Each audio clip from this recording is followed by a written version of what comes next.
Welcome back, everybody. This is Night Flight, and today Jill Mattson is back. She is an author. She has written 4 books as of now, and she is a musician, an artist, and she has done groundbreaking work in the field of sound healing. Very happy that she is back here. Her website is Jill's Wings of Light. And without further ado, Jill, welcome back. Thank you. I'm always excited and happy to share the power and resources that we have at our fingertips. Something as simple as our voice or music we listen to, and how music can be used for health, Yeah. personality changes. I mean, it's just endless. I guess we're just energy, and energy is altered by other energy. So it's kind of exciting new way to look at the world. Whoa. I don't know what's out there. We just got a foot of snow. Ariel. Sorry. Yeah, sometimes they want to be on the show. It's just Yes, like me that. too. Yeah. Yeah. So Thank when we talked last time, we were just at the beginning of this entire Corona madness. Did you expect that it will last that long and that it goes overboard like that? No, I didn't think that. But in the midst of it, I did come up with music to counter um, the attack of the coronavirus. And let me explain. Hmm? I partnered with Sherry Edwards, who has the science bioacoustics. And she's looked at tens of thousands of people. And she, with software, a fast Fourier transform, you can turn sound into component pitches. So much as you show light going through a prism and it breaks down into the rainbow, sound does the same thing. So we think our voice is a sound, but it's composed of the vibration of everything in our body. So when we're sick, it goes, and when we're angry, it's because our voice is not a tone, our voice is all our tones. And this fast Fourier transform can be used to break down every single pitch, like 1 cycle per second, 2 cycle per second, 3, every pitch in your body, and then like bar graph it. And you can see patterns of the frequencies. They look like a wave when you're healthy. And you have pretty much equal amounts of every frequency. When one disappears for a long time, an illness or a problem is going to result, or if one doubles in size. So balance is the key for health. So Sherry, looking at tens of thousands of frequency, watched the coronavirus attack the human body. And it took down certain bionutrients like quercetin or glutathione, zinc, and so forth. And she gave me a list of 11 nutrients and vitamins that the coronavirus attacks first. And then I put it in free music, and it's available free. It's an hour of music, and I did a whole separate website for it. It's at coronavirusdefense.org. And just to warn people, it's been on people's viruses, virus protection software. Our government, my understanding, is going after websites that have the word coronavirus in it. In the future, I hope to change the name of the website. But one other thing I did want to say about the coronavirus, and well, first of all, is that the sounds work. So as you have any virus, any cold, any flu, it works for all of them really to just, it builds your immune system. And it identifies bionutrients that help protect you from them. You wouldn't want to listen to it if you had autoimmune, however. But at any rate, when you listen, you ingest sounds. When you look at something, your eyes captures the frequency and it takes it in your eyes, in your brain, and you interpret it, but you get a little shell of that frequency. That's why looking at yantras helps evolve the person and so forth. So listening to sound, it's not like it's separate. It becomes you. You ingest it. If I play the frequency of niacin precisely, you're going to flush. You're going to get all red and have the typical niacin flush because you listen to it. So you can get these frequencies for health through eating, through all of your senses. Anyway, back to the coronavirus and a story of Sherry Edwards. Um, she and I have done music against Ebola, and she's done many different diseases and had music for it, other than myself. So what she normally does is she cancels out the virus frequency. Let's say, for example, um, now silly willy virus is 30.45 cycles per second. Okay. Then she'll identify all the frequencies and she'll get into the gene and identify the whole thing. And she'll come up with the reciprocal. So if it's 35, whatever, she'll come over 1 over 35. So 35 times 1 over 35 cancel out. This is what they do in Royal Rife work, in the Rife frequency machines. What Rife did was he would use a microscope, a special one that had great magnification for his time. He'd look at the virus and he could measure, its rhythm, its cycle per second, its size, its movement, and come up with the average frequency. Then he would play the reciprocal.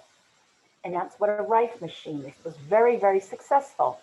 Keep in mind, though, that viruses do morph over time a little bit because they'll They do what? grow, move up or down to get around any type of antidote that's popular. It's an organism trying to survive. So anyway, when Sherry and I started out to do the coronavirus, she did it her typical way, and I'm working it into the music. And then we stopped midstream because she was analyzing all the different components of the virus. And what she found was that, in her opinion, it was man-made. And second, that had different strands or genomes or different components. So when she canceled out this component, it literally birthed and triggered this one. She canceled out this one and it birthed and triggered that one. So it was very insidious, according to Sherry, in its design. And so we just scrapped the idea of actually fighting the cycle and went into building the immune response. And it's free for all those people who've lost their jobs. It's beautiful music. The more you listen, the greater dosage. And the frequencies embedded in it are natural vitamins and bionutrients. Mm. Yeah, great. So how did she do that? Because the CDC came out and mentioned something that they haven't isolated the virus. So how did Sherry do that? She has not shared with me how she's done that, but I'm not sure. Again, you need to verify with her. But when you have illness and virus, like remember I told you like 1 cycle per second, 2 cycle per second, 3, Yeah. 4, and up. So you have all the graph frequencies in a body. And when healthy, it's like a slight wave. You have every frequency. And it just looks like water when you look at your graph print. But when you're ill, it goes like this. And she calls that architecture. Mm-hmm. So like if you do a lot of drugs, you'll find like it looks like a spider's web almost. And so there's patterns that indicate what the cause is. And so she looks at patterns, she looks at all kinds of different things and relationships of frequency to isolate what the problem is. Okay, got it. It's like there's biology, chemistry, physics, and there should be some type of bioacoustics or audiology or something in there. It's an entirely new way, or science, if you will, of viewing the world. It's just observing the sounds and then correcting them. So she can do two things. Like one is she studies the body carefully, and she has many, many data banks. So she'll have 10,000, 100,000 people with Parkinson's. So then she can study by observing and looking at nature, sound-based. What's different in someone with Parkinson than someone with not? And then she can identify biomarkers that are typical, that are problematic for that. And what would be really beautiful, and maybe someone will listen to this and consider it, is if someone would start to take her data and then do scientific experiments. It's like you already know the result and what the cure is. You can figure it out from the math. And then you can translate the frequencies into, oh, well, like she did. She figured out what the frequencies are, and she says, oh, they're consonant. They're, they're sync, and then you could do the science. And so by simply observing the body and looking at the mathematics of what's out of tune and what you need to tune it, we could advance so much on diseases we don't have cures for. But someone needs to follow up with the scientific method, beginning with her results. Okay, got it.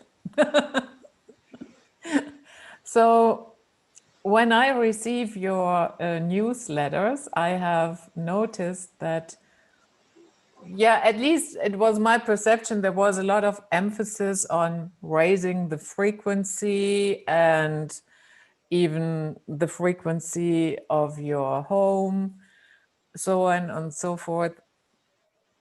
Did you notice, since this entire madness is going on, a drop in the overall frequency? Because there's a lot of despair connected to that. Could you make that out? Did you have that experience? I observed that. I feel like, how to put this?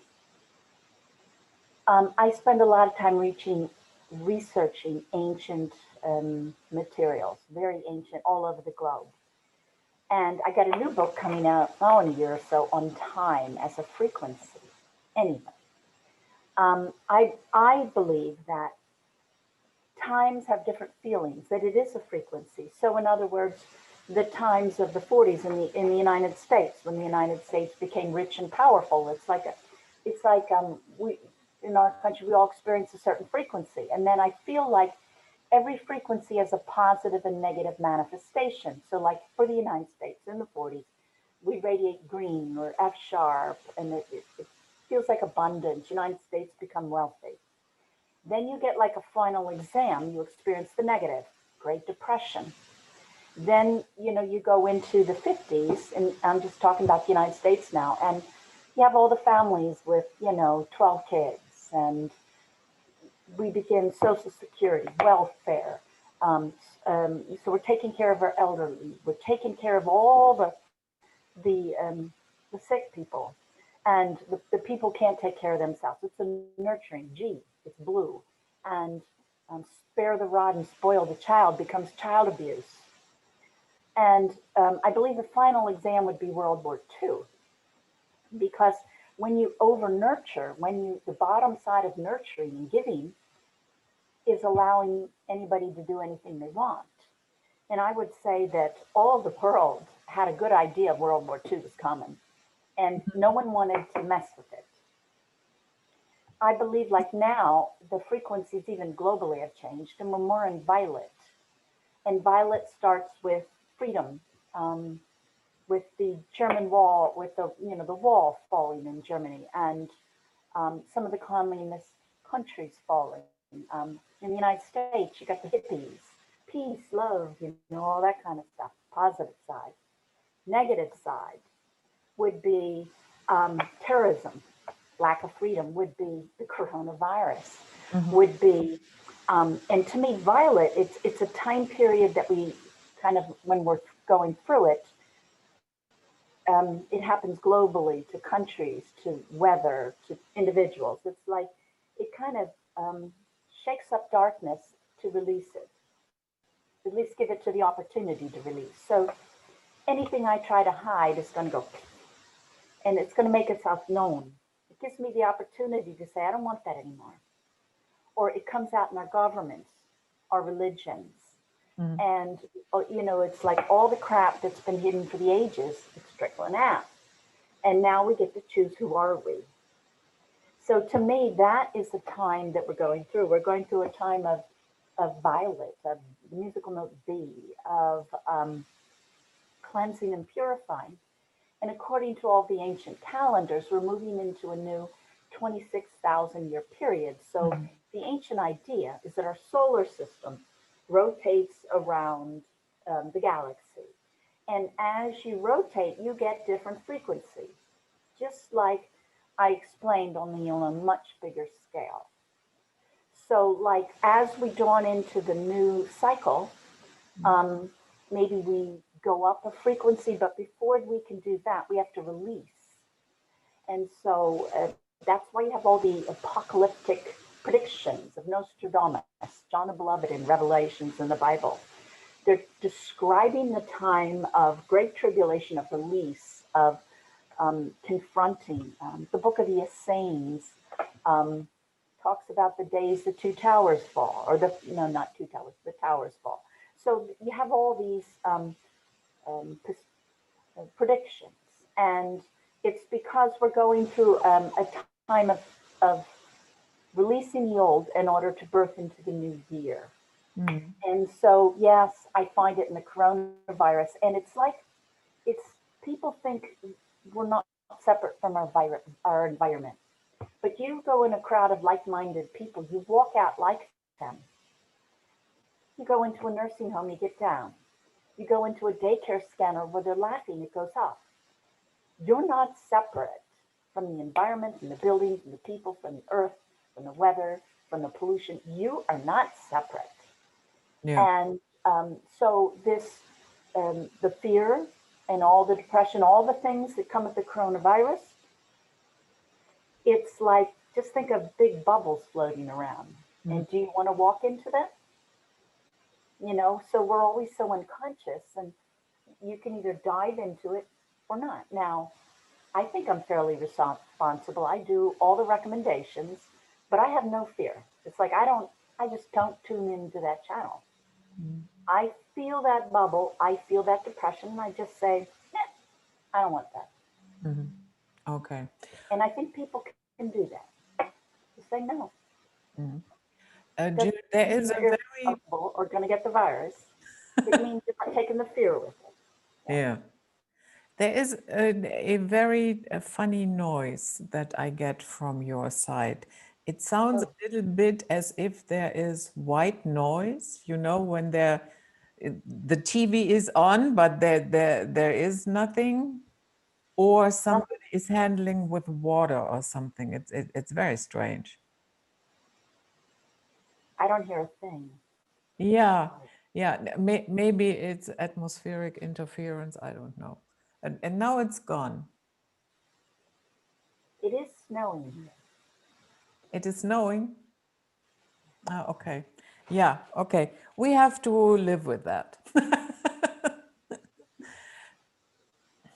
Sometimes I wonder if there are experiments to deliberately bring down the frequency to bring in something very sinister. And I'm asking that because I think certain sinister things cannot have a foothold here if the frequency does not allow it. You know what I mean? So it's kind of like if you get too high based frequency and you're too low based, you're kind of like fry. Think of Mm-hmm. French fry potatoes. So that's kind of an analogy. And that's what Jesus talks in the Bible when he says, my Father has many, many rooms. It's like, so the idea in like the Book of the Dead, for example, in Egypt, is that even the afterlife, depending on how you live your life, you create heaven or hell in your life right now. And you experience it right now too. And so that if you have a high enough vibe afterwards, you can kind of go into like energy. And so, can there be experiments, or um, can people try to inject or plant or give foothold to negativity? My way of thinking, I'd say yes. And to me, all of negativity, in a way, one way of looking at it is like a battery, a positive and negative pole. And over time, we assigned good and evil. It doesn't always have to be good and evil. Mm-hmm. It could be too much to the right, too much to the left. Mm-hmm. And the Buddhists come in and try to say, hey, stay that center way, and that gives you balance and health. And we certainly see that from nature in our bodies with sound. So, um, in my way of thinking, whenever I'm angry or upset or depressed or whatever, some negative emotion, I feel like I'm creating every second of the day by my actions, thoughts, feelings. And everybody dips down at times. You go to the mall, well, did go to the mall, and you pick up a ton of negativity. So, like attracts like. So, um, light minded people are attracted, but so are dark minded people. So are dark minded places. A place, let's say Auschwitz, a battlefield, a place where a murder occurred. Negative energy, it even goes in the ground, and it collects. And I believe that everything is conscious. And so, can things like that be done? Absolutely. But we have really good news, because I just see the world not from a regular perspective, more a sound base. So if you look at the frequencies on your piano keys or a musical scale, you have, in order to get an octave, which is the same note, higher or lower, like C, um, you double the frequency. So 10 cycles per second is C, and C is 20 cycles per second. So let's say I'm kind of a low life, my dear, and I'm 10 cycles per second, but I do improve or even get worse. If I get worse, I go down 5 cycles per second. But if I get better, I go up 10 cycles per second. I double 10 to 20. Let's say you, my dear, beautiful channeled light, and you're 1,000 cycles per second. If you go up an octave, you go up 1,000 cycles per second. Oh. Mm. So I believe that when people focus on the light, bring the light, meaning positive energy, meaning controlling negative emotions, meaning being forgiving, that kind of stuff. When those kind of people and that type of energy increases even a little bit, it packs a really powerful punch. And it's exponential, it's not even. So if they add a couple more lowlights, they're adding a couple more 5 or 10 cycles per second. But one light worker or one enlightened person doubles their concentration on positive things, and they can take care of 1,000. So I feel that that's a lot of hope. Mm-hmm. So, And it's like entrainment. So you're like in a clock shop. So in the clock shop, you have grandfather clock going tick tock, tick tock, and then all these little tiny clocks, tick tick tick tick, and it just takes 5 minutes or less. And sorry, every clock will go tick tick tick. So the louder vibration takes over the lesser. okay. Yeah. Yeah. So that would be a challenge for all of us on a daily basis, countering that this, yeah, sometimes it feels like a really heavy blanket of bleh energy, yeah, Yeah. that is descending on Yes, but us. if you relax or give up or it overtakes you. Let me tell you a story. Okay, I'm 67, but when I was about 55, um, I started having a little bit of memory problems. All the women in my family have Alzheimer's, is elderly. They all die of that. And I was 55, and I was tired. I was coming home from work, and I felt like this presence. It was almost inviting. It was kind of dreamy. It was cloudy. It was kind of like going into a daydream. And I was aware of it, and I just let it in because I was tired. I didn't even think about it. And I couldn't find my way home. Now, I was a mile from my house, Oh. 1 mile from my house. And it took about an hour or so for me to lift that. And then I was able to get back to myself. And it dawned on me that we think, all of our illnesses or problems are from our genes, they come from within. But that was a personal experience in which, to me, it came from without. I think in mysticism, they call it like a miasm. It's like a cloud or a group thought. So perhaps in my family, this cloud comes in, and as soon as you say, "Oh, I'm old," boom, you got it. Mm. But what you need to do is you need to say no. So there's been many times now where I've been tired and sleepy, and I feel that because I remember what it felt like, and I feel that fogginess, and I just say no. Mm-hmm. It goes away. I'm sharper than I was when I was younger, but I say no. And that's what other people need to do because do you feel that heavy, dense stuff? Yeah. Is it there? I believe it is. Is it reality? Yes. And someday maybe our science will improve and we'll be able to measure. But in the meantime, we can just observe the results. And you don't have to accept that. Yeah. A good old no is necessary. The forgotten word. Yes. So you do not only work with sound, you also work with colors. Yes. Now, how do you determine what color has which frequency? Is there a certain sound, a certain tone attached to a color? And how do you figure that out?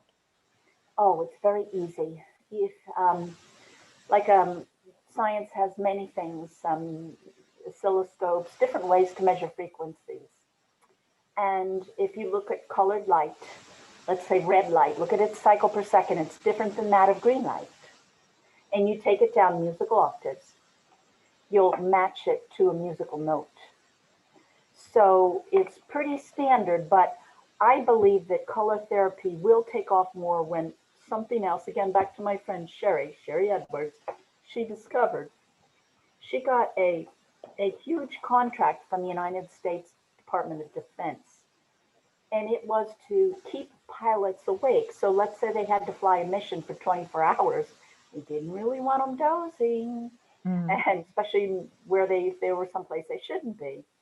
So she had just finished her thesis, and it was on um, brain hemisphere usage. So right hemisphere, left hemisphere, and whole brain.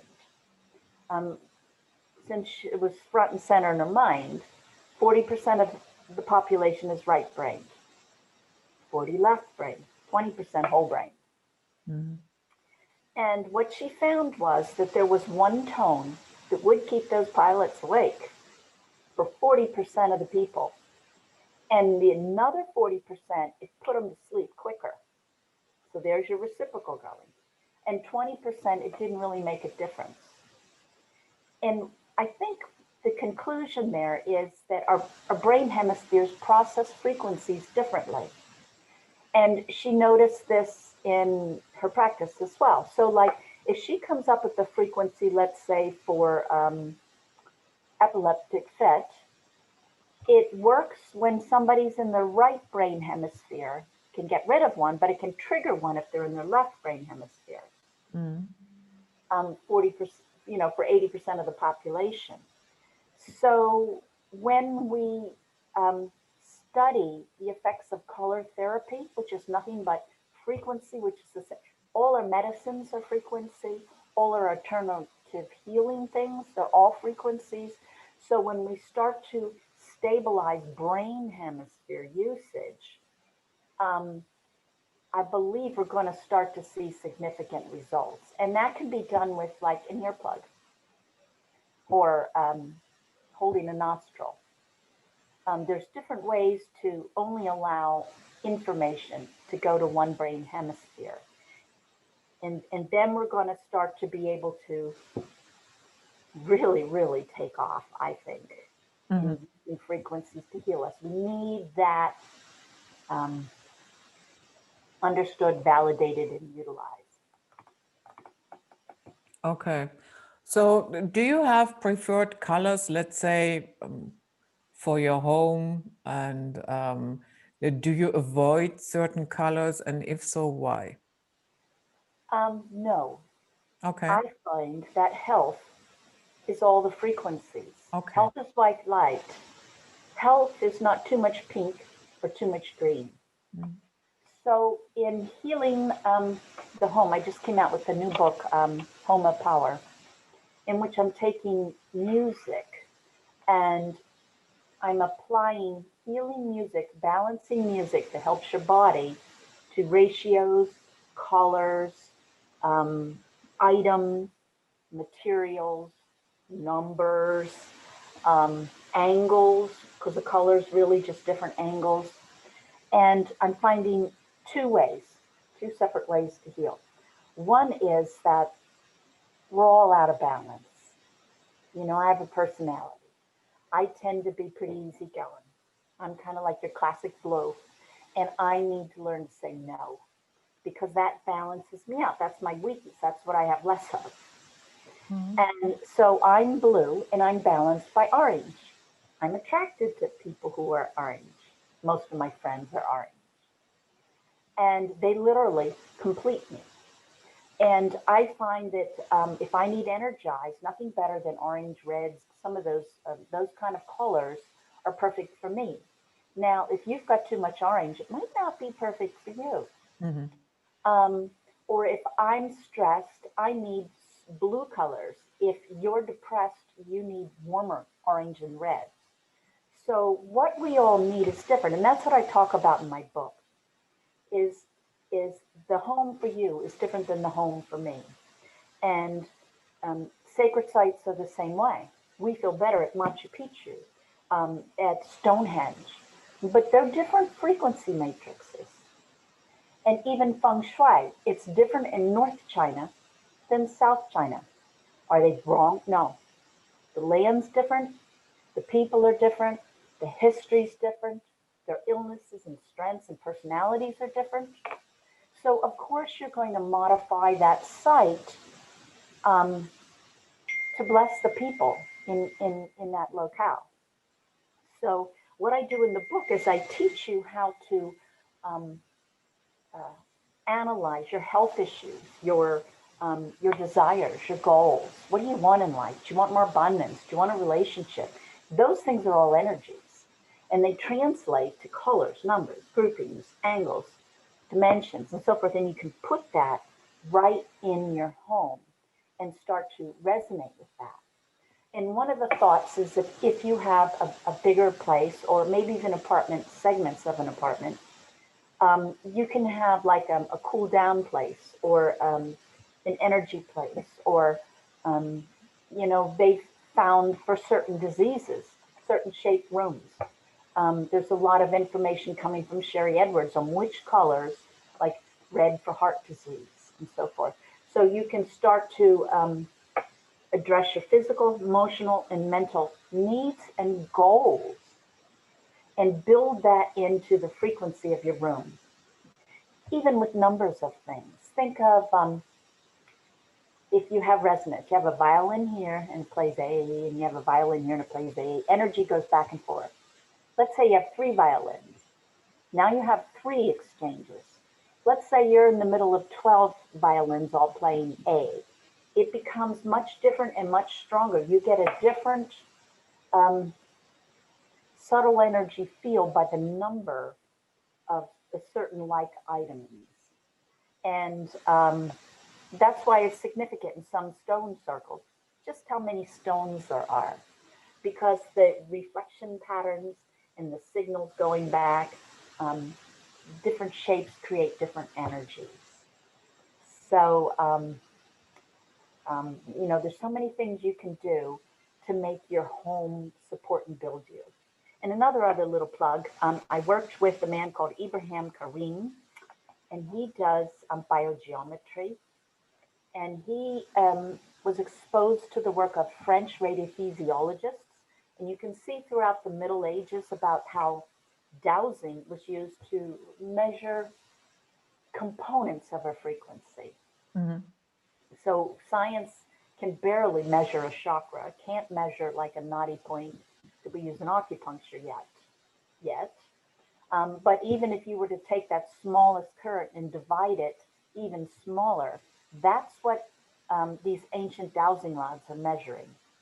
And you'll find that the sacred sites, all of them, they create like a white light. Think of it like the whole enchilada. It's like introducing perfection and frequency. And then it's kind of like you're a little tiny clock and you're going in and listening to the grandfather clock who's got the right frequency. So another way to heal is just build things in your home, in your environment, in your life that radiate and fill you up full of light. A parallel might be meditation, which is an activity as opposed to, um, colors or arrangements of furniture. But during that period when you flood yourself with high energy, science shows that a pretty significant meditation practice extends your life by at least 10 years. So, back to my two ways of healing. One is to complete and balance what you got. And then the other is to introduce the whole enchilada of light or energy, the whole spectrum. And then it's kind of like a smorgasbord, your body absorbs and copies the perfection of the whole pattern. Mhm. Yeah, makes sense that we need all tones and colors. So I found on your website sounds of silence, and that made me think. I had a couple of experiences during my life where I was very far away from any type of civilization. For instance, the days in the Kenyan bush where we went on safari. So, and that was not, I mean, that was really hours away from any village or whatever. So when the sun set and it was really getting dark, and I mean, that is dark. So first of all, you are a little bit overwhelmed when you look up. Usually when we came to the camp, the boys had that are taking care of the camp, they usually had made tea with rum for us and a fire where we gathered around and just talked about the day, what we had experienced, what we saw. And I have to say, then when you go to sleep and you sleep in your tent, oh my goodness, there's no such thing as silence there because you have the those animals that are active during the night, they all come out and then you hear this beep, beep, beep,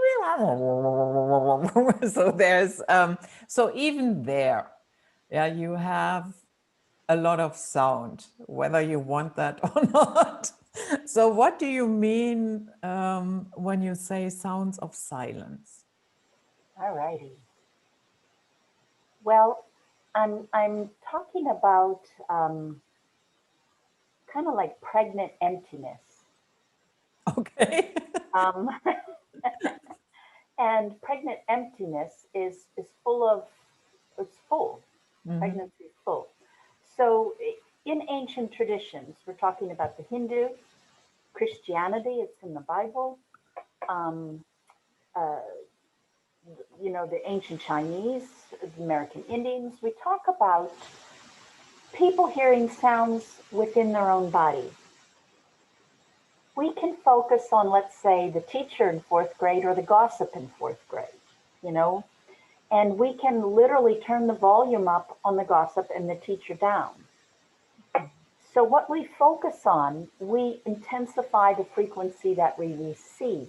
We kind of lock and get more of it. So if you focus on sounds inside your body, if you go to your most silent place, which is never silent, if you're in nature, it's full of sound. If you're in your home, you know, the refrigerator buzzes, the electric buzzes, da-da-da. But if you don't focus on that, so we're going to shut that out. And we're only going to focus inside. And first, I started to hear like a vacuum sweeper sound. I think that was my blood. And I heard my pulse. And then I began to recognize like, I think my nerves, it was kind of like a very high metallic frequency. And then and this was 20 years ago, when I got beyond that, I started to go through this ancient list of sounds I heard within.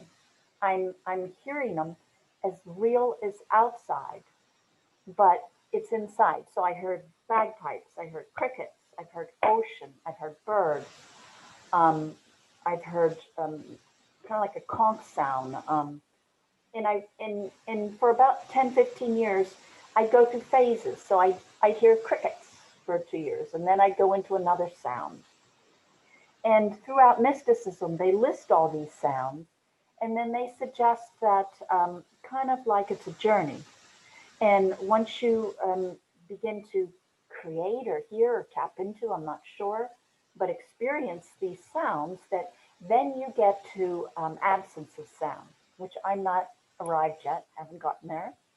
But about 10, 15 years ago, these internal sounds, after I blew away, after I started to ignore the sounds of my body and still kind of like focus on silence, I started going through all these sounds perhaps found in nature in our world. And then they've been lately replaced by like metallic high pitches, almost making me think perhaps I have tinnitus. However, this is different because I can turn it up. I can, by focusing on this ear, it becomes louder here. If I focus here, it becomes louder here. I can't change the pitch, but I get these sounds, and then I control them. And I also noted that if I start to focus, like any sound is like think of on the deep tone, somebody's got their subwoofer in the car, and they go by boom, boom, boom, and it shakes your bones. And you can hear it go, whoa, whoa. You can hear the pitch change. So any tone is going to have, oh, it's going to go up and down a little because it vibrates. So even these metallic sounds, it sounds like one sound, but if I really focus on getting in between them, what's in between each pulse, then I go into like another layer of metallic sounds. And so I have these experiences, and it's not just me, it's kind of a practice found in mysticism or sacred cultures all over the earth.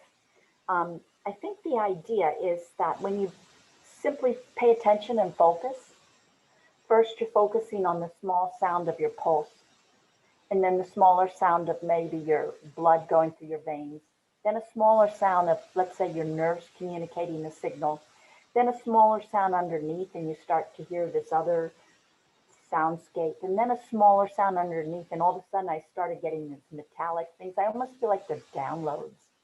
I feel like they're available to everybody.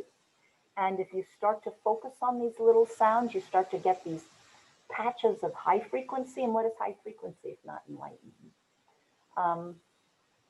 And that the more I tune into them, I feel like the stronger I become, the lighter I become, the more vibrant I become, the more youthful I become.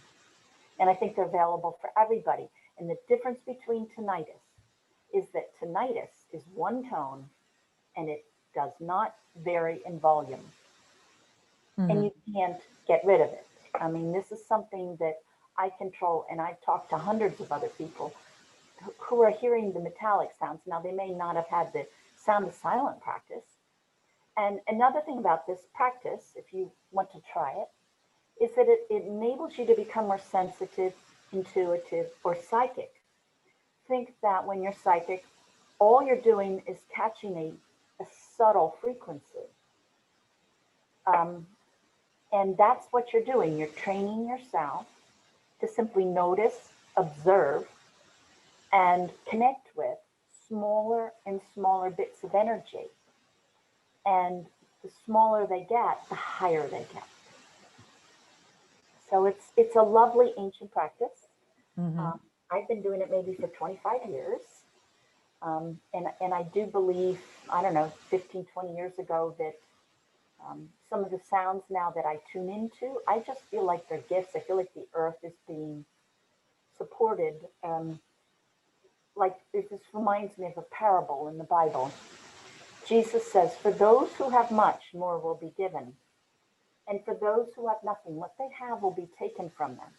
Think about that. That's kind of mean-spirited, isn't it? But I don't think that's what he's talking about. I think what he's talking about is this. For those who have much and who pay attention, keep trying to get into the light, keep trying to be kind and merciful and forgiving, kind to spread that kind of energy. For those who have much, more is given. For those who don't have anything, i.e., you were talking about the density. You have a lot of negativity and density. They're not getting anything. That's what I feel that parable means. Yeah. The light's getting help. Yeah, makes sense. So what would be a good starting point for somebody that has never done this ancient practice of sounds of silence to start or to listen to their body? Well, I mean, you could even like try to do a little, take your ear flap and cover your ear hole, or try to get to a place of silence. Just pay attention to what you hear. Focus. Say, I'm only going to hear what's inside my body. And you have to give it time because you'll hear different things. You go through phases. And in essence, the phases are simply what you're capable, the amount of smallness you're capable of tuning into. And once you tune into it, you start to exchange energy with it. And it's just that simple little practice over time reaps wonderful rewards. So on your website, I have seen a lot of crystal skulls. I have a very small one. Okay. But I certainly do not have, how many are there? 12, 13? Oh, yes. Yeah, so I just have the one because I liked it. And so tell us, why are these crystal skulls important? All righty. We have a lot of tools. And of course, the crystal skulls are associated with Atlantis and the legends of that ancient society. The idea in the legends is that the skulls are like power generators, but sounds kind of superstitious, yet our computers communicate with silicon chips, which is crystal. So the crystal is a receiver and a sender of energy and information. So in a way, maybe not so far-fetched. And how do I put this? I remember reading into the papyri in the ancient Egyptian skulls. And they talked about in one of their medical papyri, a cure for cracking your skull is to sleep with an ostrich egg. And when I first read it, when I was younger, I was like, well, what were they smoking? And I think as time went on, I became much more respectful. And I realized that a shape has a frequency. And notice, and this is in my Homa Power book, that's my new book.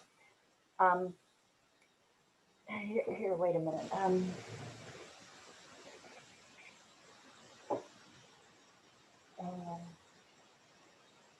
There you go. And I want to get one more. Hold on.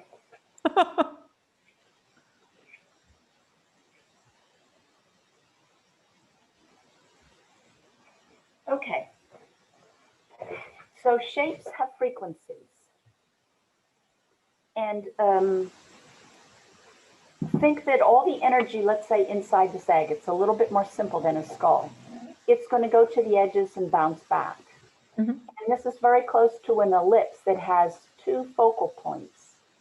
And you'll find when you do the work of biogeometry that I talked about earlier, that you have like the whole enchilada of light coming from certain shapes, sacred geometry. One of the most powerful shapes is an egg or a womb-like shape with the two focal points, and it creates a very subtle high energy, the cosmic egg. Yeah. And when you see the fanciful stories, or maybe real stories, of people talking about surgery from ETs, they're in an egg-like sac, creating the whole enchilada of light, if you will. So we think of this as an object, but I'm saying it creates two sets of frequency patterns. One is all the inside is confined to this shape, and that's going to create interference patterns. And they're going to be distinct. And some are more healing than others, and some are more healing for you than for me, because we're different. So we'll move on to, beautiful. Okay, the idea is not to be macabre with the skull. The idea is that you have a skull. Mm. And that this has a frequency matrix, and this resonates with this frequency matrix. And even so, like amongst skulls, you're going to be attracted to this skull, but not that skull so much. And I would suggest perhaps my skull shape's different than your skull shape. Mm-hmm. Every baby's got a different shaped head. Well, I wonder how much that has to do with personalities, because the same way that energy vibrates inside this shape, energy inside vibrates inside my skull. And think of cymatics, where energy goes to the edge of the plate and then it comes back in. And over time, a certain sound creates an image because just energy piles up in some places and not others. And so you're going to have a certain sound pattern created by interference patterns of energy within this. So that would mean if I have this part of my brain is, I don't know, maybe anger. Well, maybe I'm going to have a lot of energy crossings due to the shape of my skull in that particular center. And I'm going to have a person that's prone to anger. You know, so perhaps the shape of our skulls has something to do with our own energy patterns of where energy piles up more frequently and easily. Maybe that translates to personality. So someone's attracted to this skull versus that skull. But that's kind of like a minor detail. I think the big thing is that this is a receiver and a transmitter. And in the Schillinger Institute, I saw photos of two skulls, and it was a photon camera. Mm-hmm. And it just showed big beams of light going back and forth from the skull. Mm-hmm. Now, this is another skull. So people love to have crystals because they feel good. Well, this is crystal or mineral, but I have crystals, and it radiates with my skull. So I have maybe, I don't know, half hour's worth of videos or more. But there's so many things you can do with something like this because you can direct energy with consciousness and intent. Just like you can say no to people being cranky and down and overwhelmed by the virus. You can say no. I mean, I'm going to be careful for myself and others, but no, I'm not jumping into that cesspool. You have the ability to say yes or no. And with that ability, you can direct energy, and it's really nice because it uplifts you. And they tend to have personalities. I think everything's conscious. Everything is my opinion. And so you can kind of work with them. So the idea is not macabre, but a crystal tool. Have you found that in this case size matters? Let's say I there think it's is there a stronger. huge difference between? Okay. It's stronger. They Okay. all work. Mm-hmm. And this has exponentially more crystals. So like if this were to be an inch bigger, it might be twice as heavy. Okay. So it's not twice as big, but when you work in 3D volume, I just got a bigger piece of crystal that is perhaps a stronger signal. Okay. So you mentioned Atlantis, of course, and what I found is there are different opinions about Atlantis. Some people, they can't wait to get Atlantis back, whereas others are saying, you know what, it was kind of a predatory society. It had a lot of warlords and mad scientists. And so maybe it is not the best idea to wish to go back to Atlantis, or meaning to that type of society. So what is your idea about that? All righty. I would say almost every single culture around the globe talks about Atlas or Atlantis. Mm. So for those who don't believe it, even if you look at um, ancient maps and so forth, I don't know, I feel fairly convinced that there was a continent there. And in umpteen years, our world today is going to look very different as well. I believe from reading the different legends that it was a very, very um, long period. Some of the legends that I've read give it 250,000 years, a long time. So, you know, our history really, even somewhat kind of accurate, 2,000 years is pretty good for Mm. us to have that much. Well, when you start talking about these long periods, um, it's kind of hard to wrap your head around it, for me anyway. So I think that Atlantis was went through many phases, and just like I talked about time, where I believe we're exposed to an energy, and then we have the in duality in third dimension we have the positive and negative attribute. We just kind of you know experience the rainbow, experience all the personalities, experience all the colors, experience all the motions, experience all the thoughts and actions, and so perhaps through that time period, you know, there was many different Atlantises. There was Atlantis in which it was bathed in high, beautiful energy, and it was something we might want to go back to. And then when it goes through the negative side of something, it's the exact opposite. Um, and and in a way, I look at our world today like um, look at the ancient Egyptian empire. Lasted for 3,000 years. That's a long time. And they valued knowledge. But to me, they fell from knowledge too. They experienced the negative side of it. I believe that their downfall came from in the priesthood. That's the cream of the crop. All the money. That's where it's at for them. It's quantum physics, not magic, because magic has connotations of trickery. Mm. But they're working on, to me, quantum physics, like the cure for the egg. Sleeping with an ostrich egg is going to give off a frequency matrix that is healthy for your own skull. And is it going to work? In my opinion, absolutely. But at any rate, um, so with the knowledge, I believe in the beginning they would be coming up with the knowledge for the betterment of all. But towards the end, I feel like the priesthood got greedy. You know, it's kind of like, well, I got more knowledge than you do. I'm better at wielding subtle energy or magic than you are.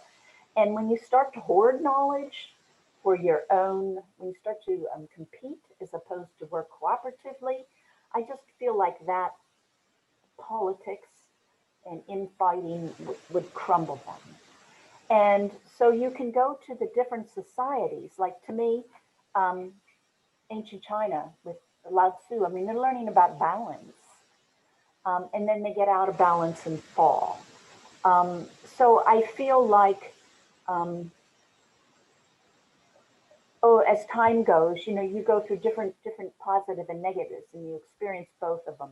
And I also have kind of in my book called The Lost Wave of Time, I'm talking about how the music changed. I analyze the music in terms of mathematics.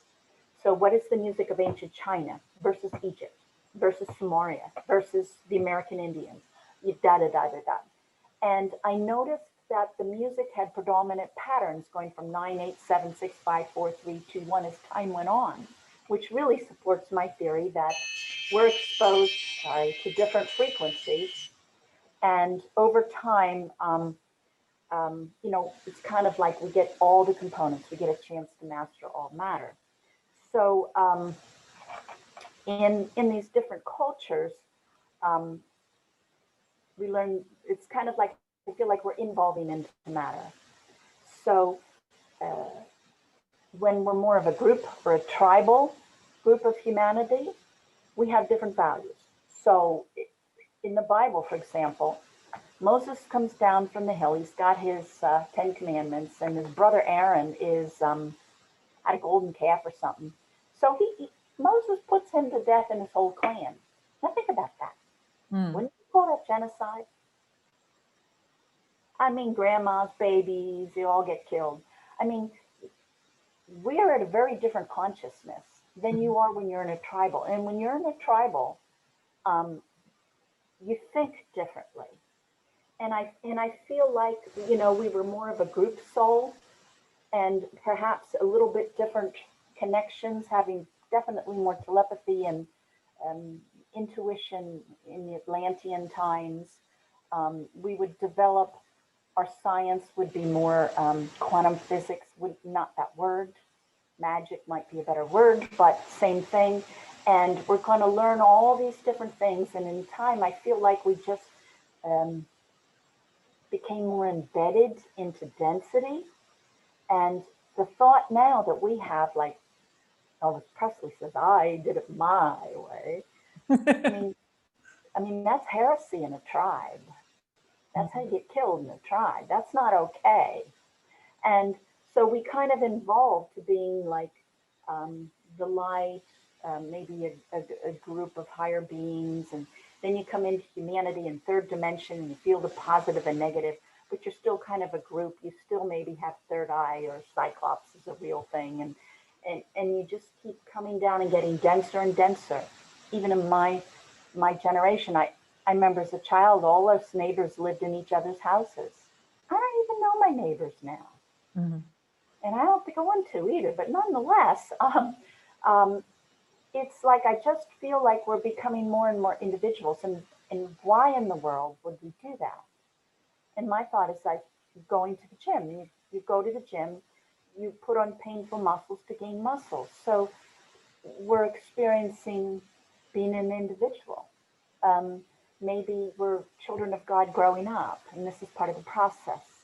Um, So we're experiencing forgiveness and mercy, which you can't experience in higher dimensions. There's nothing to be merciful about.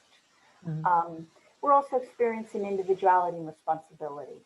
So, like, I make a choice. I'm responsible, not my team. Who has to make the choice? Me. I can play games with that, but ultimately, this experience I'm having right now gives me a tremendous amount of skills and ability. And I feel like now that I've got this under my belt, I think I can go back very fast. Like even listening to the music, and I talk about this in my Lost Wave of Time book, even listening to those bits of ancient music, they kind of take you back there. And you can start to get some of their feelings and thoughts and energy and consciousness. Think that. Listen to Chinese music, ancient Chinese music. We all have a thing, and it's all the same for China.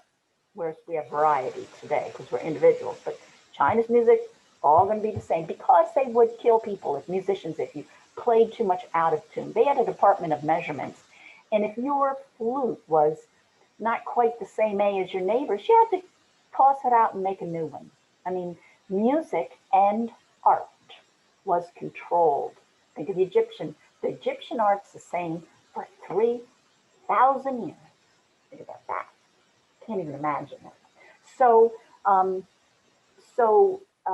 They're channeling these frequencies, and we're involving in matter, and we can go back quicker than we got here, in my opinion. Just listening to Chinese music makes you think about listening to Italian music. It makes you boisterous. And what are the Italians? The boisterous. So we can start to use these ancient music patterns that consciously use patterns from nature. That's what I do in my music. I'm using patterns from nature. I'm using patterns from starlight. I've got DNA music. That's science, just counting the frequencies. I've got music to tune all your organs. I mean, you can do so much with sound, but I believe that going back to the light is a race. It's going to be much quicker than coming into density. When you talked about those ostrich eggs, a lot of people in Kenya, they bought them. They made lamps out of it. Beautiful. Very, very, very stylish. Is that still useful, or is it corrupted because there is a light bulb in it? Well,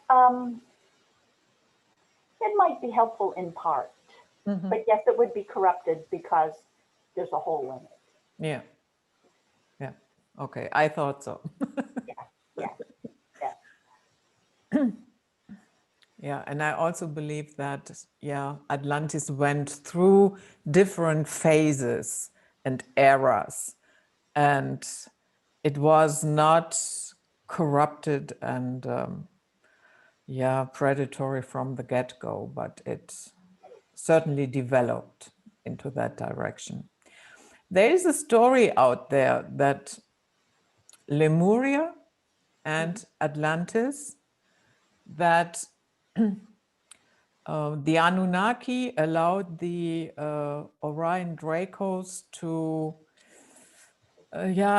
invade Earth, but underneath, and they built huge tunnels between Lemuria and Atlantis. And so that was actually connected.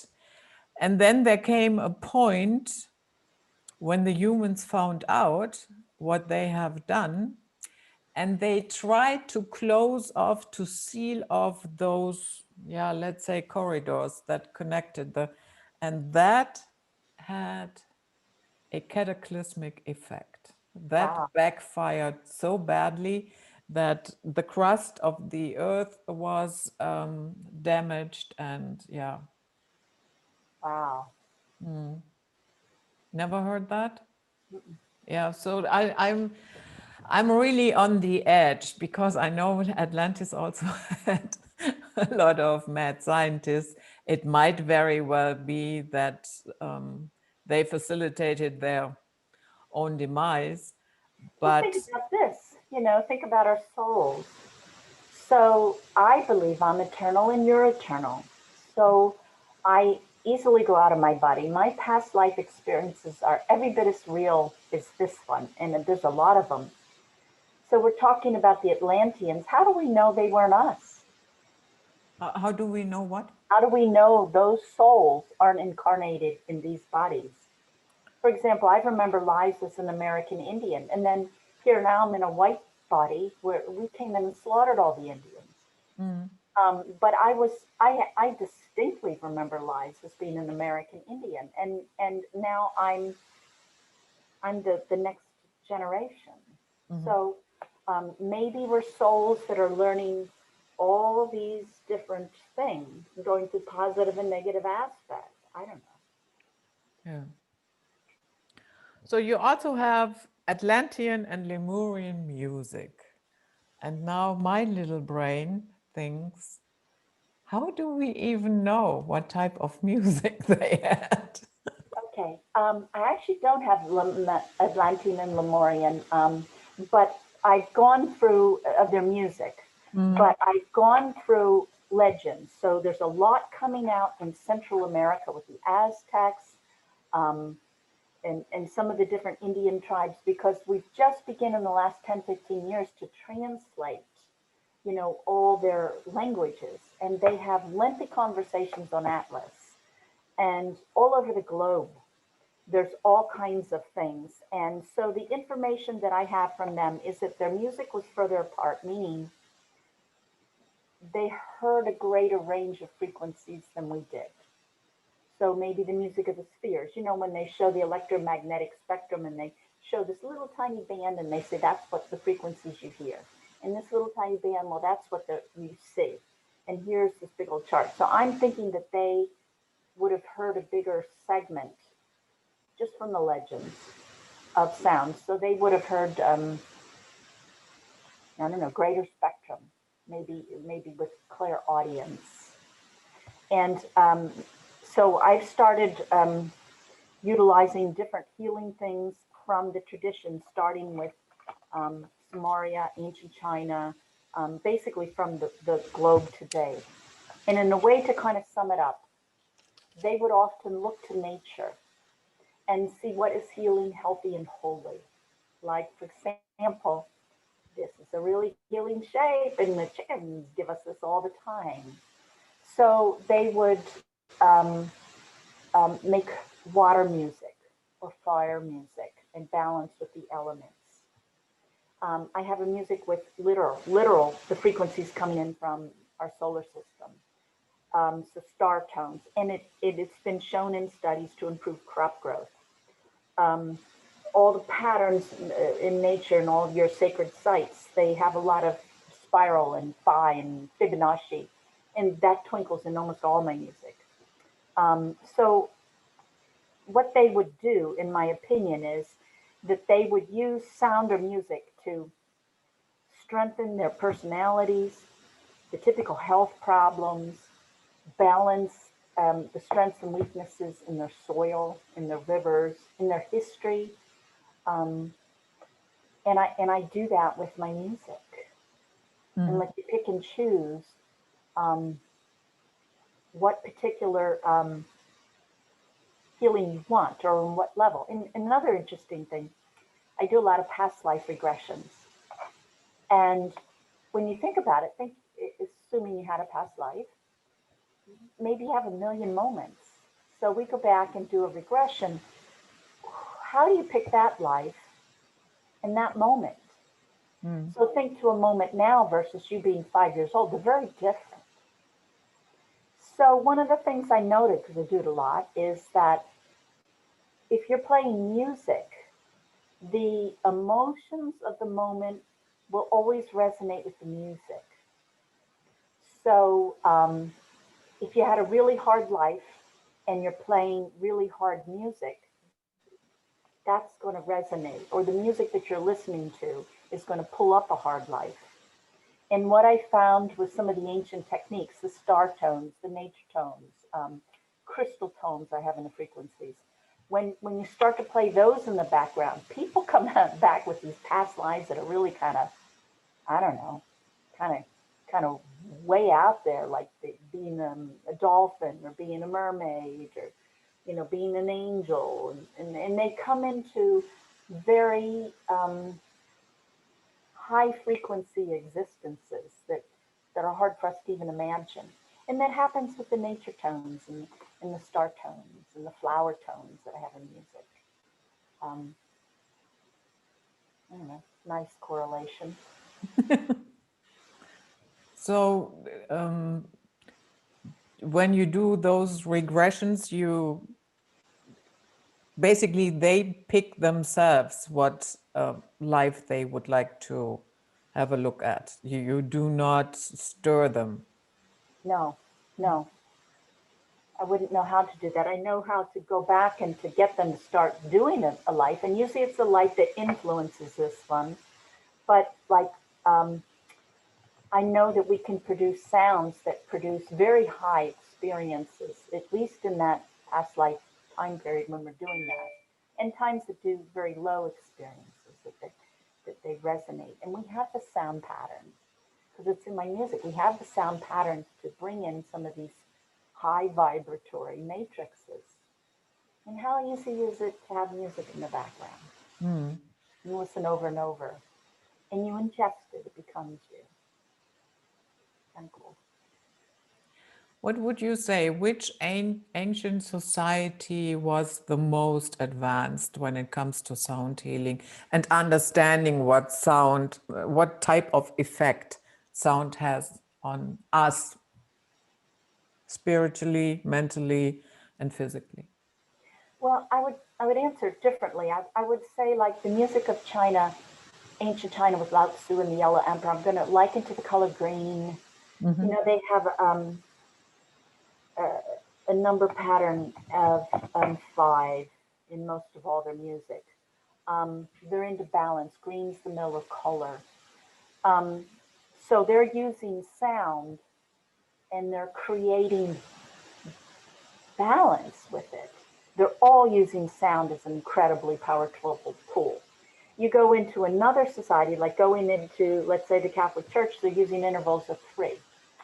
And in intervals of three, um, you know, there's your Trinity. Yeah. You know, it's a whole different set of energies. You go to ancient Greece, they have a tetrachord. And I had a really hard time figuring this one out, but tetra means four. But I thought chord was like bum bum bum bum bum. You know what we consider a chord today? No, what they consider a chord are just different notes at the same time. So a tetrachord was four notes, and they would like take two notes that create phi, like that creates the spiral. Mm-hmm. They would take that sound and they would rearrange it in each tetrachord. So they're taking with different variations of nature, and then they would create different scales. And the different scales have kind of funky names. But come to think of it, the different scales are talking about different populations. So the Dorians, well, there are people on an island. And then the Ionians, they're a different population. So think that New Yorkers, think of Italians, think of Swedes, you know, think of the stereotypes. We have a different personalities. So what the ancient Greeks were doing was they were using sound, and they were literally, in my opinion, modifying where phi fell. And in that manner, they were balancing out tribes or personalities. Like, think of a New Yorker, they're kind of cold and busy. So you're going to have a more open and warm for that stereotype. In the United States, going down to the South, they have a Southern drawl, and they have a different swing and vibe. So Mm-hmm. you're going to have a different frequency for that. So I believe that every culture used sound, and I have like these out of body experiences, and I do remember doing sound, or at least I have the out of body experience doing sound in both Atlantis and Lemuria, and coming up with sound codes. And what we were doing was in these experiences is that we were, well, think that God is connected to all. So think of him as the master radio channel. He tunes into all of us. And as he incarnates, I'm talking about involving into matter, he gets less and less, or the experience gets less and less radio stations. So how do you turn off a radio station?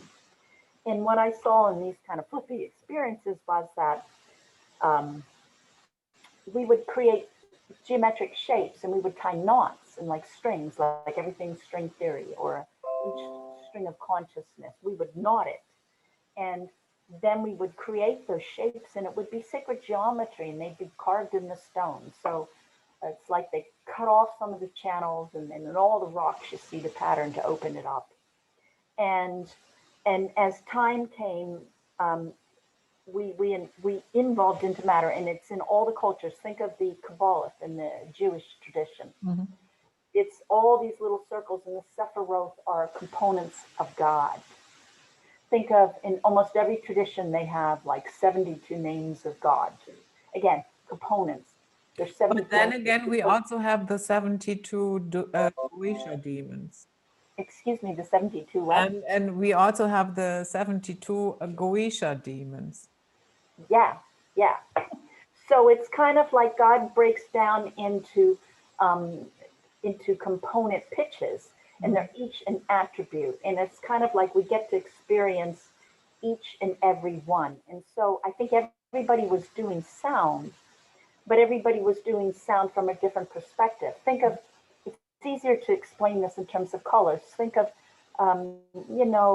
ancient China is green, and Hindus is that orange color of the Dalai Lama, and um, you know, these different cultures emanating a certain frequency, or like I was saying in the United States when we were working with abundance, it's like I felt like green. When we're working with nurturing, it feels like blue. But they're also tones, they're one and the same. And so I feel the same thing as time went on. It wasn't that one group was better or worse at sound, but they used it differently for different purpose. And that's what I do. I go back and I read all their stuff, and you almost need to have a mystic psychic background, a science background, a music background, a painter background to understand what they're talking about when you read the ancient stuff. If not, you think it's superstition. But if you have those kind of like backgrounds, it's kind of like you kind of get what they were talking about, because it's in a different culture, and those words have different meaning back then. Mm-hmm.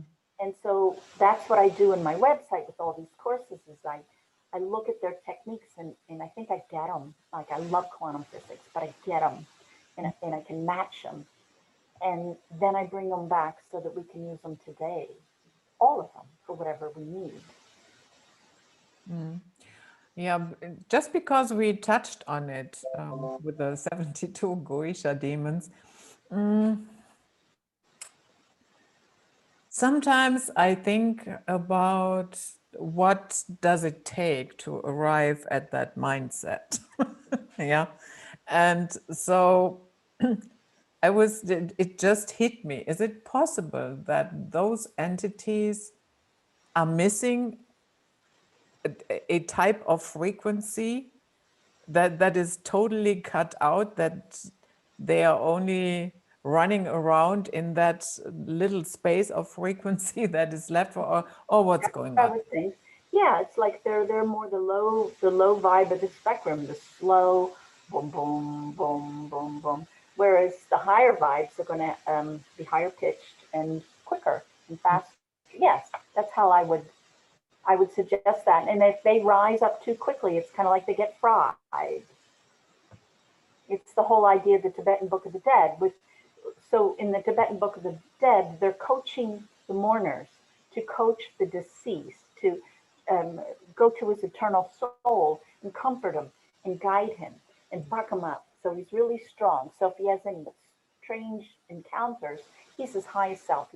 He exhibits values. He exhibits, virtue and all these good things. And that enables him on the other side to go up to a loftier musical octave, to more light, to more energy, to more information on the other side. So that's the idea from the Tibetan Book of the Dead. Yeah, I have read that, and I have practiced a couple of years Tibetan Buddhism. So that entire idea is not really strange to me. And yes, it in a very detailed way, it describes what Yes, type of situations your mind yes, might be going through after you have died. And that's quite a journey, yes. and with a lot of distractions and smoke and mirrors and dangers. And that's the thing is, who are you really? Yeah, yeah. That's what all the smoke and mirrors and dangers does. It gets you down to, I guess, can you love and forgive? And it just boils down to that. Yeah.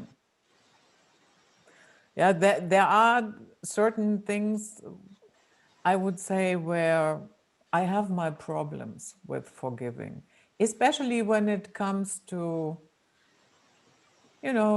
genocide. Yeah, because we just felt like it. It was a little bit convenient for us to push through our agenda. I have to say, there comes a point where I say, you know what, I don't even want to forgive you. Yeah, I certainly understand that. But I suppose God forgives everyone. I remember before I got into these kind of things I'm into now, sound, I ran charities. I ran about 25 under one roof. And I read a lot of Mother Teresa. And she would make her shelter sanctuary. Therefore, the man who murdered your daughter had sanctuary in her place. Now, how do you feel about that if it's your daughter? You know, but that was the kind of mercy that she was projecting. And I think the thing is tolerating, allowing, having any respect for is different than you holding on to anger that just resides within yourself. But Mother Teresa is really not a good example. She was just such a bitch. And she was very, very rude to the nuns in there. And there are reports of abuse and horrible things that went on. So I have a totally different point of view on Mother Teresa. And there are good documentaries out there why... I'll have to check them out. Yeah. Why that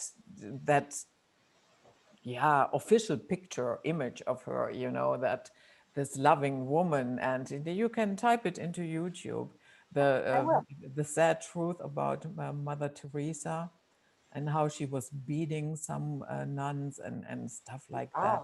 She was a bitch. Yeah. A Catholic bitch. Okay, take that out, but still the point remains. You know, I know. I know what you mean. It's not really anything to do with them. It's how much of that loathing you wish to be in your own energy field. I know what you mean. It is not that I'm constantly, you know, reminiscing on that. Yeah, you did this and you did that. But, you know, when it comes to a situation where, do we just forgive and... No, we can forgive, but that doesn't mean they get to do it again. Yeah. That doesn't mean we allow people to do that. Thank you for saying that. It means you don't get full of hate and anger and carry that in your daily life. Yeah. To me, that's what forgiveness means. Yeah. And these days, it's a little bit complicated. Yes. Yes. Because there is so much madness going on. There is. And the normalization of the madness is really, you know, fascinating. Yeah. So to wrap this up slowly but surely. Oh, my goodness, the time is flying so fast here. I just noticed. Hey, my husband's shoveling the snow. Maybe he wants to help. So, hey. We have these famous words. In the beginning was the word, and the word is a sound. And what does that tell us about creation? Do you think there is something like creation mechanics? Yes. And first of all, that's quoting from the Bible. Mm-hmm. But almost every religion, not all, but almost many, start with some type of fable where creation was started with words. And words are just energy. So one of the things that it makes me think about is that we create every moment we speak, every moment we think and feel and act. And energy is neither created nor destroyed. I don't really feel our influence necessarily disappears when we pass. You know, I still feel the influence of Jesus Christ. I feel the influence of Adolf Hitler. And so, the other thing I'd like to think is just a kind of another related thought is that I think when I improve me, I have to improve all of me. And since I personally believe in past lives, because I experienced that, I feel I have to kind of improve them too, because they're my creation. But I feel like energy is neither created nor destroyed, it just changes. So if I had a past life in which I drowned, then I believe I come in this life very afraid of water. It's like that negative energy, like it resonates with this time period, and it engulfs me. Mhm. So if I have something really terrible happen to me, it's going to go into the future, perhaps even in the past. And if I have something wonderful happen to me, it's going to go into the future, into the past. And we also talked about how much more potent it is, the light or the higher octave, simply in terms of number of cycles per second in between going up an octave. And I feel like if I radiate enough positive energy, enough um, forgiveness in the terms that we discussed, and if I can get closer to unconditional love and et cetera, and affect those around me, I feel like I even go into my past creations. I feel like I can go into an out of body experience and see something terrible, and I'm always involved in it, even if it was just to allow it to happen. Um, and I feel like I don't know. I just feel like you can bleed the opposite way. You can bleed into your subconscious mind. You can dig up more crap that you didn't even know was down there and heal it. And I don't know. I guess that's something that I like to think on is that everything I do is creation, and creation can be molded and changed. Mhm. And I think we're all very powerful. Oh yeah. Oh yeah. And I think we still have that all dormant in us, telepathy and, all these supernatural qualities. And there is a race now going on for suppressing that and substitute it with chips and nanobots, and you know what I mean, yeah. And then you are linked to the hive mind, yeah. And I think that is the wrong direction. I think that's a mirror. It's a physical copy of what happened in my imagination, if you will, what happened in Atlantis. Mm-hmm. I felt like we were using technology to maintain and access some of those higher skills. And maybe it was more subtle than today, but I think we need to be in control of ourselves and do it on our own ultimately. Yeah. Maybe it's okay to have a tool or a technique or some steps or crutches for a little bit, but ultimately, I feel like it comes down to us mastering ourselves. What do you call is it a heart pacer? Yeah, Yeah. yeah, Sometimes people say, yeah, we are already using heart pacers. Why not use the bionic eye or this and that? And first of all, I don't think that is nearly the same, tinkering really with your DNA. yes. And No, the consequences, and to me, I'm just theorizing, but to me, in Atlantis, if the stories were true, like they were mixing species, so you have your Minotaur man and so forth. mm, If they're cloning and doing different things like that, they were able to do it in the physical, but I feel like they weren't able to do it in the soul. And I feel like that got phased out of Earth because we weren't ready for that, and we're not ready for that now mm, either. yeah, Because there's two things going on. We're inhabiting a body, but that body affects who our energy and our soul, and um, we don't know what we're doing in terms of the soul, yeah. engineering wise. Did I hear that correctly? You update or correct your past lives as well, or was that me I do that in energy meditations for myself. So I'll give you an example. I did a workshop, and some lady came in on a walker, and she had had a ridiculous amount of surgeries and on her knees. Anyway, so we did this past life regression, and it turns out that in the regression, I just let her, so she did it for herself, and she was a surrendering general. And when they came, the armies came, the generals came to surrender. The other general took a knife out and chopped her legs off at the knees. Oh, Her experience. Of course, she's now in a walker, and has been for a long period of time because of her knees and all these surgeries on her knees. So we spent some time, and we kind of like forgave him when she was in this altered state.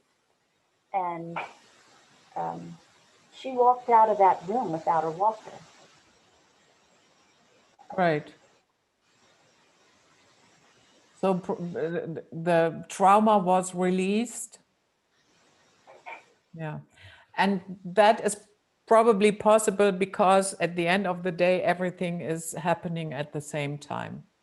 Even Yeah. if from a chronological point of view, we think that is a past life. I agree. Correct? Yeah, I agree with that. Yeah. Yeah. Okay. Yeah.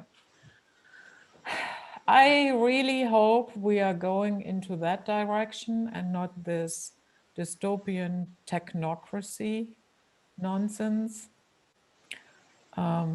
where you are being updated all the time. I don't want that. And if they think I have to, and otherwise I can no longer live here anymore, then so be it. Put me against the wall. I don't care. I'm not going along with that nonsense. Yeah, I'm cautious as well. What? I'm very cautious about things that aren't tested, aren't proven, physical things that we don't know what we're doing, Yeah. consequences of um, technology without knowing what we're doing. I don't know. Yeah, horrible. Really, really horrible. Yeah, but there is a different way, a different path that we can choose to go. And I think the big changes always came from the little people, you know, a group of people that, I'd agree. I'd yeah, agree. yeah, it never comes, it never comes top down. I'd agree. Yeah, It's like leaders get lifted up, yeah. by the small guy. Yeah. I agree. Yeah. Okay. So thank you very much for coming, Jill. Wonderful talk as usual. Thank you. And we have to talk again. And I will listen to this multiple times, I guess. Hey, go to coronavirusdefense.org and get the free music to boost your immune system. Okay, wonderful idea. Thank you. So guys, Blessings. that was it. Night flight for today with the wonderful Jill Mattson. Stay all safe from tyranny. Stay sound out there. And we'll see you next time. Bye-bye.